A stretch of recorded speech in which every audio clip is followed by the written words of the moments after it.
মোবাইলে কাল হল এইবাৰটা পৰিয়ালৰ মহিলা গোটৰ কিস্তি পৰিশোধ নকৰাকৈ স্বামীকাৰী পলায়ন নলবাৰীৰ জাগাৰাৰ এগৰাকী পুত্ৰ সন্তানৰ মাতৃ নাজমা বেগমৰ নলবাৰী জিলাৰ জাগাৰা গাঁৱৰ গিয়াছুদ্দিন আহমেদৰ লগত 7 বছৰ আগতে বিবাহপাশত আবদ্ধ হৈছিল সাতলাৰ নাজমা বেগম। আজিৰ পৰা প্ৰায় 2 মাহ আগতে নাজমা বেগমৰ বাইদেউ ৰঞ্জুমা বেগমে নাজমা বেগমক স্বামীগৃহৰ পৰা লৈ যোৱা বুলি জনাই স্বামী গিয়াছুদ্দিন আহমেদে। সেইদিন ধৰি নাজমা বেগমক পৰিয়ালৰ লোকে লুকাই থোৱাৰ অভিযোগ স্বামী গিয়াছুদ্দিন আহমেদৰ।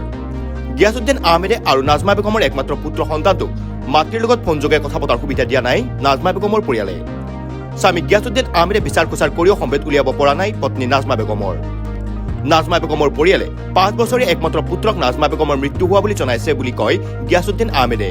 কিন্তু গিয়াছুদ্দিন আহমেদে নাজমা বেগমৰ মৃত্যু হোৱা কথাটো মানি লোৱা নাই আৰু এইবোৰ কৈ নাজমা বেগমৰ পৰিয়ালে এক মানসিক অত্যাচাৰ কৰি থকা বুলিহে কয়।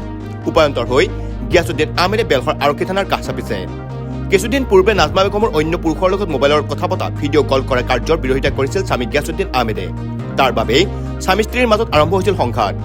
গিয়াছুদ্দিন আহমেদে নাজমা বেগম, গিয়াছুদ্দিন আহমেদ আৰু পুত্ৰৰ ওচৰলৈ ঘূৰি অহাটো বিচাৰিছে। মহিলা গোটৰ কিস্তি পৰিশোধ নকৰাকৈ নাজমা বেগম নোহোৱা হোৱাৰ ঘটনাৰ বাবে মহিলা গোটে উপায়ন্তৰ হৈ বেলখৰ আৰক্ষী থানাত নাজমা বেগমৰ বিৰুদ্ধে এজাহাৰ দাখিল কৰিছে।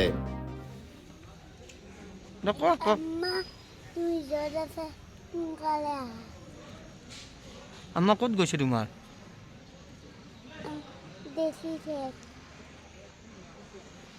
আমাক কিমান দিন হ'ল তুমি দেখা নোপোৱা?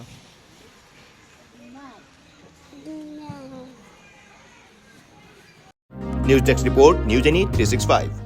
Stay informed, stay ahead. News Any 365.